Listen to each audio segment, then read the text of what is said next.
Une parole qui maintient la question face à l'abandon.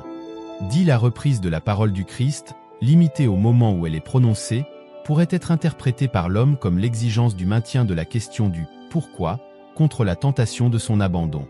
Une précision, le « pourquoi » du Christ n'appelle pas une réponse en termes de « parce que » dans une simple recherche de ce qui lui arrive. Il pourrait trouver des explications dans la réalité qu'il a précédemment vécue.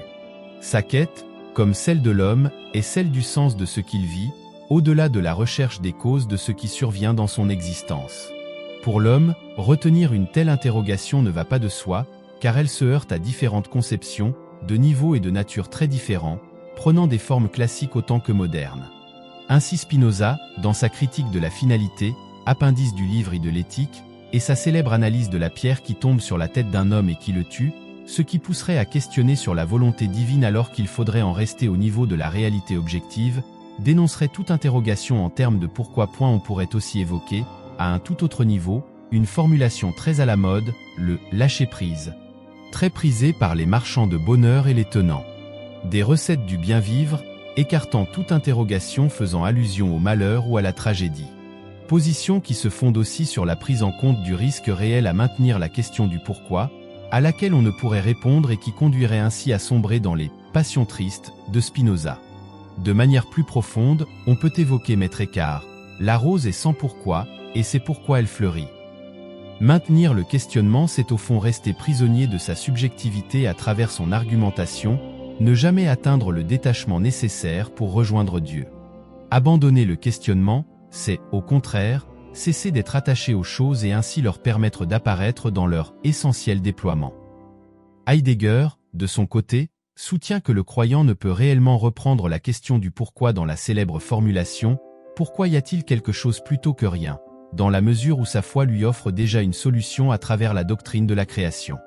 11 est l'hypothèse inverse qui sous-tend l'ensemble du parcours accompli, celle que nous avons retenue en isolant, il faut en convenir, la parole de son contexte, et en accordant ainsi un poids considérable à une seule parole, c'est qu'elle pourrait être interprétée, anthropologiquement parlant, comme une attitude de résistance, voire de révolte, emblématique de la condition humaine.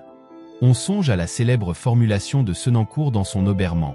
L'homme est périssable, il se peut mais périssons en résistant et ne faisons pas que cela soit justice.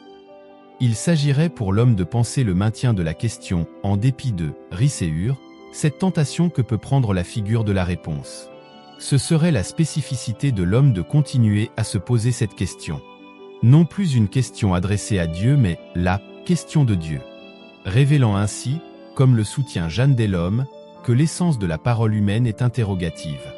Signe d'une ouverture vers une certaine transcendance, même si elle conduit à l'échec comme chez Jasper, et même si on reconnaît avec Blanchot que la réponse est la malheur de la question.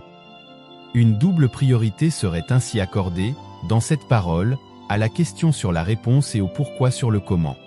12 à toutes ces objections évoquées au maintien de la question, on pourrait aussi et enfin simplement répondre avec Wittgenstein, reprenant librement Saint Augustin, en affirmant qu'on ne peut rien dire de Dieu, mais que ceux qui n'en parlent pas ne disent rien. Ce qu'il traduisait dans son langage. Quoi, espèce de salaud, tu ne veux pas dire de non-sens ?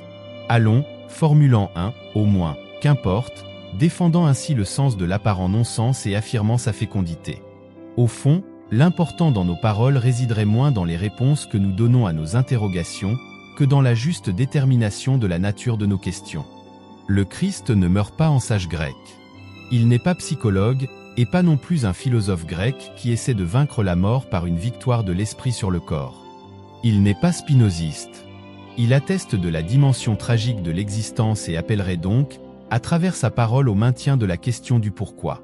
Ce constat théologique a une conséquence anthropologique.